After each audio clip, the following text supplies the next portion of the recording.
नमस्कार. मी आनंद ठकार. माझी आई कैलासवासी अंजली ठकार ही जुन्या काळची अतिशय नामांकित कवयित्री आणि लेखिका होती. तिने कृष्णा मिळाली कोयनेला या नावाचं एक आत्मकथनपर पुस्तक लिहिलं होतं, ज्याच्यामध्ये तिला लहानपणापासून ते अगदी पुढच्या काळापर्यंत भेटलेल्या सर्व नातेवाईकांचा, मित्रमंडळींचा आणि त्यांच्यासोबत अतिशय छान सुखाचा सहवास घालवलेल्या अशा छान छान आठवणी तिने त्याच्यामध्ये एकत्रित केल्या होत्या.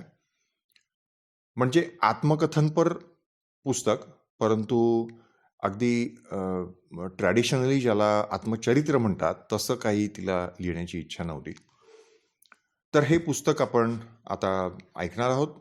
या पहिल्या भागामध्ये मी या पुस्तकाविषयी एक छोटीशी माहिती आणि त्यानंतर आपण अंजली ठकार यांचं इतर लेखन साहित्य काय आहे प्रकाशित झालेलं त्याचा आढावा घेऊ आणि त्यानंतर आत्मकथनाविषयी थोडेसे असं जे त्यांनी स्वतःच एक अंजली ठकार यांचं जे मनोगत त्या पुस्तकामध्ये त्यांनी समाविष्ट केलं आहे ते आपण ऐकूयात आणि मग पुढच्या भागापासून आपण हे आत्मकथन ऐकायला सुरुवात करूयात. तेव्हा आता या पुस्तकाविषयी थोडेसे. जीवनातील सुखदुःखे, आपल्या संपर्कात आलेली लहान थोर माणसे या साऱ्यांचा ज्येष्ठ कवयित्री व लेखिका अंजली ठकार यांनी त्यांच्या खास विनोदगर्भ शैलीत येथे वेध घेतला आहे. वर्तमान समाजस्थितीचा संदर्भही त्यात मधून डोकावत राहतो. घडलेल्या घटनांची ही कालानुक्रमे केलेली जंत्री नाही, तर अनेक दिशांनी येत कोसळणाऱ्या आठवणींचा धबधबा आहे. त्यातून उडणारे प्रसन्न विनोदाचे तुषार आपल्याला नक्कीच सुखवीत राहतात. आता यानंतर आपण अंजली ठकार यांच्या साहित्यावर थोडासा प्रकाश टाकूयात. त्यांचा पहिला कविता संग्रह तुलसी दल या नावाने प्रकाशित झाला होता मौज प्रकाशनतर्फे 1971 साली.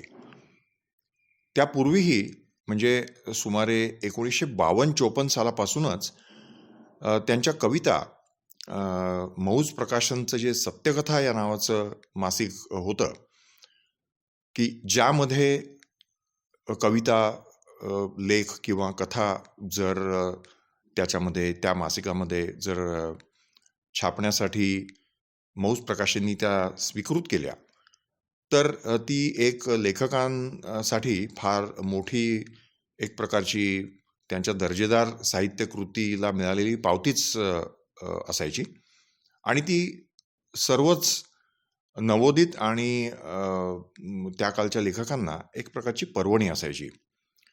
तर याच मौज प्रकाशननी म्हणजे विपू भागवतांनी तिचा पहिला कविता संग्रह प्रसिद्ध केला. त्यानंतर त्यांचा आभाळ रंग हा एक कथासंग्रह श्रीविद्या प्रकाशनने पुण्यातनं प्रसिद्ध केला 1983 साली. त्यानंतर ज्ञानेश्वरीचे प्रचलित मराठीत समोवी रूपांतर त्यांनी केलं होतं. त्याचं समोवी ज्ञानेश्वरी या नावाचं पुस्तक उन्मेष प्रकाशननी 1990 साली प्रकाशित केलं. तसंच त्या मागोमागच त्यांनी समओवी म्हणजे ओवीला ओवी असा एक अनुवाद जणू, परंतु काव्यानुवाद समओवी अमृतानुभव आणि चांगदेव पासष्टी हाही प्रसिद्ध झाला 1993 साली. आणि या तीनही पुस्तकांचे म्हणजे समओवी ज्ञानेश्वरी, समओवी अमृतानुभव आणि समओवी चांगदेव पासष्टी या तीनही पुस्तकांचं एकत्रित पुस्तक ज्ञानेश्वरांचे काव्यालंकार या नावाने प्रकाशित झालं 1999 साली. त्यानंतर सुखशांतीच्या शोधात हा एक त्यांच्या लेखांचा संग्रह मेहता पब्लिशिंग हाऊसतर्फे 2001 साली प्रकाशित झाला. त्यानंतर मिलाफ उर्दू मराठी शायरीचा म्हणजे उर्दू शेरांचं मराठी काव्यात्म रूपांतर त्यांनी केलं होतं. कारण शेरोशायरी ही सर्वांनाच फार आवडते आणि भावते. परंतु त्याचं मराठी काव्यात रूपांतर का असू नये असं तिला नेहमी वाटायचं आणि ते तिने केलं. ते पुस्तक स्नेहल प्रकाशननी 2000 साली प्रकाशित केलं. आणि त्यानंतर सुभाषित निर्झर म्हणजे संस्कृत सुभाषितांचे मराठीत पण काव्यात्म रूपांतर हे यशवंत प्रकाशनतर्फे 2001 साली प्रकाशित झालं. आणि हेही पुस्तक जे आपण आता ऐकणार आहोत ते स्नेहल प्रकाशननीच प्रकाशित केलं होतं 2001 साली. या व्यतिरिक्त माझे आजोबा म्हणजे माझ्या वडिलांचे वडील आणि आई यांचा स्वातंत्र्य संग्रामामध्ये फार ॲक्टिव्ह स्वातंत्र्य सैनिक म्हणून सहभाग होता. त्यांची संपूर्ण हयातीत त्यांच्या संपूर्ण तरुणपणापासूनच्या हयातीत आणि लग्न झाल्यानंतरच्याही त्यांच्या संपूर्ण आयुष्य या दोघांनीही स्वातंत्र्य संग्रामासाठीच वेचलं होतं असं म्हणायला हरकत नाही. परंतु त्याचबरोबर त्यांनी समाजसेवेचीही धुरा आणि प्रकल्प फार मोठा उभारला होता. आणि मुख्यत्वे करून ह्या दोघांनी पश्चिम खानदेश जिल्ह्यामध्ये फार मोठं कार्य केलं होतं. अत्यंत दुर्गम भागात जो आता धडगाव किंवा आपल्या सर्वांना तोरणमाळ हे एक शहादा शिरपूरच्या पुढे सातपुड्याच्या पर्वतरांगात असलेलं एक थंड हवेचं ठिकाण आहे त्या भागातलं, जे आता नंदुरबार जिल्ह्यामध्ये येतं. तर तिथल्या धडगाव किंवा त्याही पुढच्या अत्यंत दुर्गम भागातल्या त्या काळी या ठिकाणी कुठल्याही प्रकारची वाहनंसुद्धा पोचण्याचे रस्ते अजून झालेले नव्हते. अशा काळी माझे आजोबा हे दिवसाला 35-40 मैल पायपीट करून त्या भागात त्यांनी शिक्षण प्रसाराचं आणि इतरही अनेक प्रकारच्या समाजकार्यात त्यांनी मुहूर्तमेढ रोवली होती. तर यांच्या संपूर्ण कार्याचं आणि स्वातंत्र्य संग्रामात असल्यामुळे त्यांना अनेक वेळेला दोघांनाही आजोबा आणि आजी म्हणजे शंकरविनायक ठकार आणि पार्वतीबाई शंकर ठकार यांना अनंत वेळा तुरुंगवासही भोगायला लागला होता. तर त्यांच्या संपूर्ण कारकिर्दीवर प्रकाश टाकणारं एक पुस्तक जागतो संयमी तिथे हे अंजली ठकार यांनीच संपादित केलं होतं. तेही प्रकाशित झालं होतं. आणि त्या मागोमाग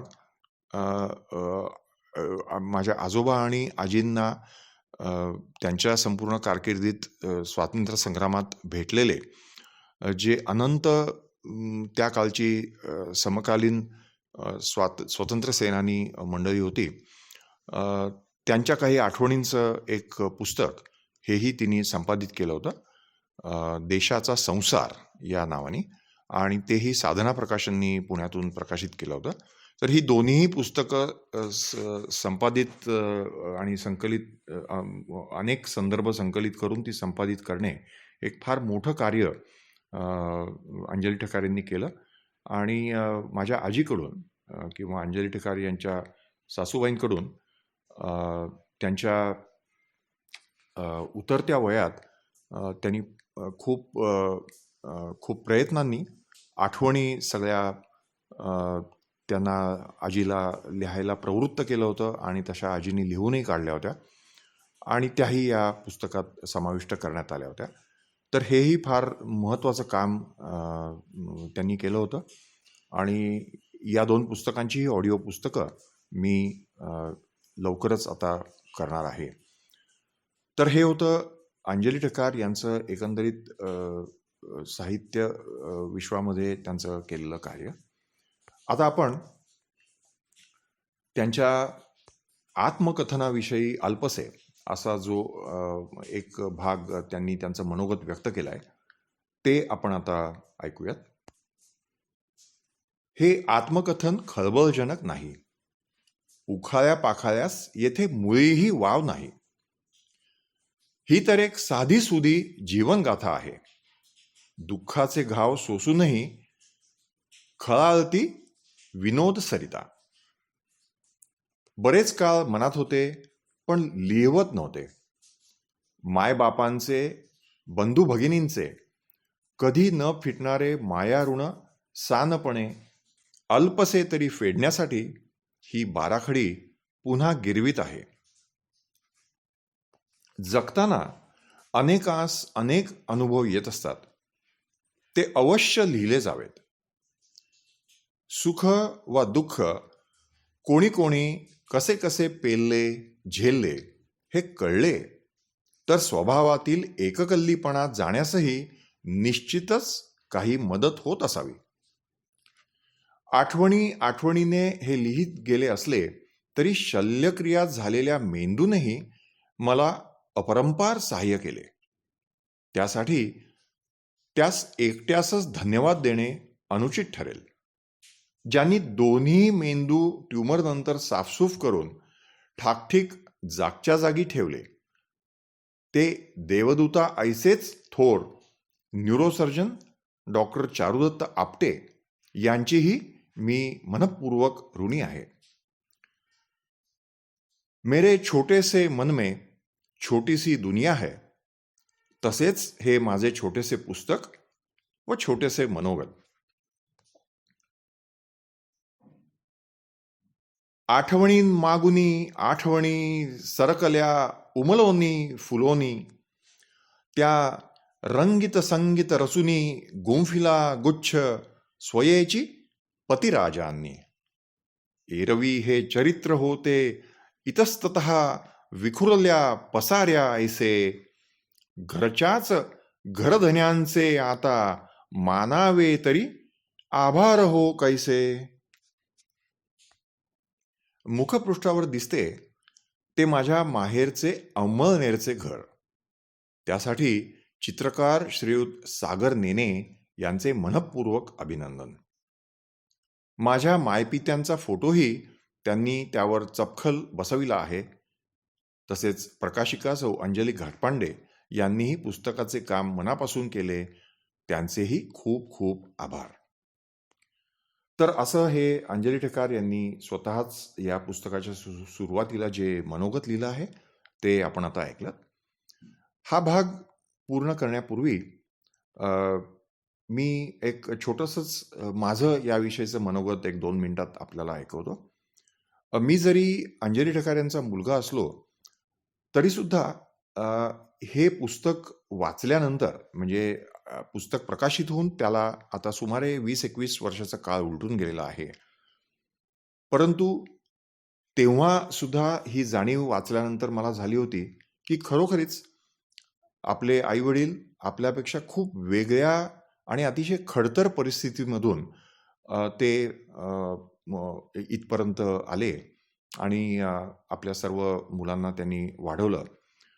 परंतु आमच्या आईविषयी एक मुख्य गोष्ट सांगावीशी वाटते आणि ती सर्व तिच्या सहवासात आलेल्या सर्व नातेवाईक मित्र मैत्रिणींना आणि सुहृदांना चांगलीच माहिती होती की प्रत्येक गोष्टीचं म्हणजे सुखात रूपांतर सर्वच करतात, पण दुःखाचंही सुखात रूपांतर करणं आणि त्यावर अनंत विनोद आणि सतत कोट्या करीत हसत राहणं आणि आजूबाजूच्या लोकांनाही हसवत राहणं हा तिचा स्थायीभाव होता आणि तो फारच घेण्यासारखा होता.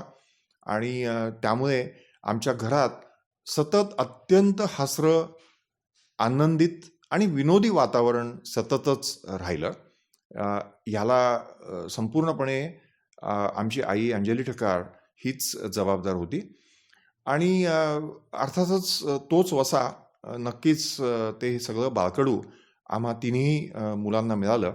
आणि मलासुद्धा पुढच्या आयुष्यामध्ये मला सतत वाटायचं की हिचा एक गुण हा जरी आपण घेतला की येणाऱ्या प्रत्येक गोष्टीचं हे विनोदात कसं रूपांतर करता येईल की ज्यामुळे सगळाच आयुष्यातला ताण कमी होत राहील, हे मी बघायचा सतत प्रयत्न केला.